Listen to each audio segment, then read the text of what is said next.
नमस्कार, उत्तराखंड न्यूज में आपका बहुत बहुत स्वागत है। चलिए देखते हैं उत्तराखंड की 15 फटाफट बड़ी खबरों को। इससे पहले आप न्यूज को कहां से देख रहे हैं, कमेंट में बताना बिल्कुल न भूलें। डेंगू ने बढ़ाई टेंशन, स्वास्थ्य मंत्री ने दिए सभी जिलों के सीएमओ को अलर्ट रहने के निर्देश। प्रदेश में डेंगू की बढ़ती संभावनाओं के बीच स्वास्थ्य मंत्री डॉक्टर धन सिंह रावत ने सभी जिलों के मुख्य चिकित्सा अधिकारियों को अलर्ट रहने के निर्देश दिए। इसके साथ ही जिला प्रशासन और रेखीय विभागों के साथ समन्वय स्थापित कर डेंगू प्रभावित क्षेत्रों और संभावित इलाकों में माइक्रो प्लान के अनुरूप प्रभावी कदम उठाते हुए डेंगू पर नियंत्रण बनाए रखने के निर्देश दिए हैं। एग्रीगेटर लाइसेंस लिए बगैर चल रहे ओला, उबर और रैपिडो पर आरटीओ का शिकंजा, 32 वाहन किए गए सीज। आरटीओ प्रवर्तन राजेंद्र विराटिया की अगुवाई में 5 टीम्स ने सघन चेकिंग अभियान चलाया है। शहर में बड़े पैमाने पर वाहनों को ओला, उबर, ब्लाब्ला व रैपिडो कंपनीज में चलाया जा रहा था। देहरादून में स्कूल्स के लिए जारी हुआ आदेश, भारी बारिश का है अलर्ट। देहरादून समेत राज्य के कई जिलों में आज के लिए भी भारी बारिश का अलर्ट है। ऐसे में आपदा प्रबंधन विभाग ने जिलों के अधिकारियों को सतर्क रहने के निर्देश दिए हैं। इसी बीच देहरादून में भी भारी बारिश का अनुमान है। इसके चलते जिलाधिकारी ने कक्षा 12 तक के सभी स्कूल्स और आंगनबाड़ी केंद्रों में छुट्टी का आदेश दिया।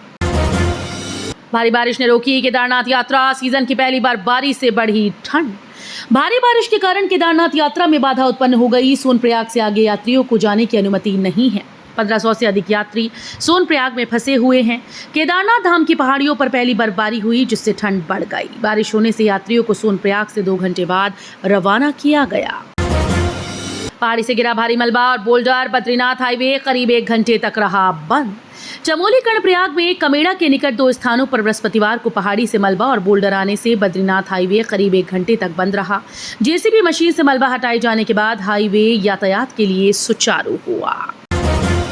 उत्तराखंड के पहाड़ों पर लौट आया हिमयोग, सीजन की पहली बर्फबारी, सफेदी से ढक गईं चोटियां। मौसम विभाग का पूर्वानुमान पहाड़ों में सही साबित हो रहा है। पिछले 24 घंटे से यहां लगातार तेज बारिश हो रही है। अब ऊंची चोटियों पर बर्फबारी हुई। भारत चीन सीमा के साथ बद्रीनाथ धाम, हेमकुंड साहिब और फूलों की घाटी की ऊंची चोटियों पर बर्फबारी हो रही है। कांग्रेस की केदारनाथ प्रतिष्ठा यात्रा का दूसरा चरण शुरू, भैरव मंदिर में किया जाएगा समापन। कांग्रेस की केदारनाथ प्रतिष्ठा यात्रा का दूसरा चरण शुरू हो गया है। यात्रा केदारनाथ धाम तक जाएगी। वहां पूजा अर्चना के साथ भैरव मंदिर में यात्रा का समापन किया जाएगा। रुद्रप्रयाग की ओर जाते हुए कांग्रेस प्रदेश अध्यक्ष करण माहरा का कीर्तिनगर पहुंचने पर भव्य स्वागत किया गया। दिल्ली की तरह उत्तराखंड में भी बना कचरे का पहाड़, 150 मीट्रिक टन कूड़ा रोजाना डंप, निस्तारण की व्यवस्था नहीं। उत्तराखंड के हल्द्वानी शहर में कूड़े का पहाड़ बन गया। हर दिन 150 मीट्रिक टन कचरा ट्रंचिंग ग्राउंड में डंप हो रहा है, लेकिन निस्तारण की कोई व्यवस्था नहीं। कूड़े के पहाड़ से प्रदूषण फैल रहा है और लोगों का जीना मुहाल हो गया। सरकार और नगर निगम इस समस्या का समाधान नहीं कर पा रही। माध्यमिक शिक्षा के निदेशक बने लीलाधर व्यास, शिक्षा सचिव रविनाथ रमन ने जारी किया आदेश।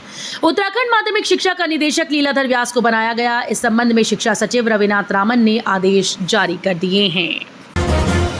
डीजी सूचना ने किया प्रेस क्लब भवन का निरीक्षण, पत्रकारों की समस्या सुन दिया समाधान का आश्वासन। सूचना महानिदेशक बंशीधर तिवारी ने हरिद्वार प्रेस क्लब पहुंचकर पत्रकारों की समस्याओं के निराकरण का आश्वासन दिया। उन्होंने कहा कि उत्तराखंड सरकार पत्रकारों को हर संभव सुविधा देने के लिए प्रतिबद्ध है।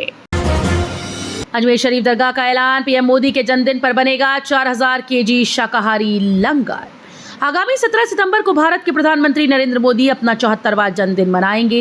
इस अवसर को लेकर अजमेर शरीफ दरगाह ने बड़ा ऐलान किया। बताया गया कि 17 सितंबर की तारीख को अजमेर शरीफ दरगाह 4000 किलोग्राम शाकाहारी भोजन का लंगर तैयार करेगा और इसे बांटेगा। प्रधानमंत्री नरेंद्र मोदी के जन्मदिन और सेवा पखवाड़ा के संयोजन में अजमेर दरगाह शरीफ में ऐतिहासिक और विश्व प्रसिद्ध बड़ी शाही देग का प्रयोग किया जाएगा और 4000 किलोग्राम शाकाहारी लंगर तैयार किया जाएगा। चेस्ट में इन्फेक्शन के कारण सीताराम येचुरी का निधन। सीपीआई के नेता सीताराम येचुरी का बीमारी के चलते निधन हो गया। निमोनिया और छाती में गंभीर इन्फेक्शन के चलते येचुरी को 19 अगस्त को एम्स में एडमिट कराया था। इसी चेस्ट इन्फेक्शन के चलते 72 साल की उम्र में इनका निधन हो गया। तरंग शक्ति मित्र देशों के बीच सहयोग और आपसी विश्वास बनाने का एक माध्यम, बोले राजनाथ सिंह। भारतीय वायुसेना द्वारा आयोजित सबसे बड़ा बहुराष्ट्रीय सैन्य अभ्यास तरंग शक्ति चरण 2 राजस्थान के जोधपुर में चल रहा है। रक्षा मंत्री राजनाथ सिंह ने लड़ाकू हेलीकॉप्टर प्रचंड, सारंग, सूर्य किरण और फाइटर जेट LCA तेजस का हवाई प्रदर्शन देखा।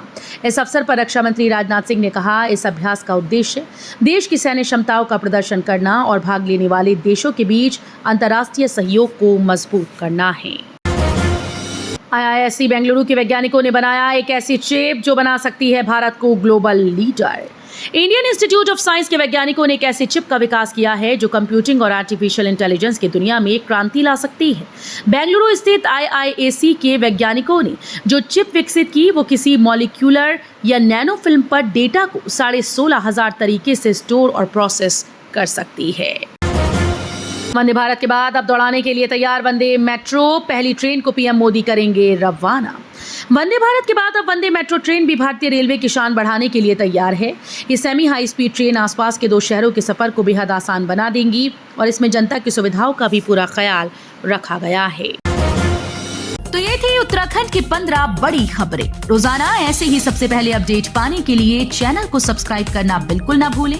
साथ ही वीडियो को लाइक भी कर दें। धन्यवाद।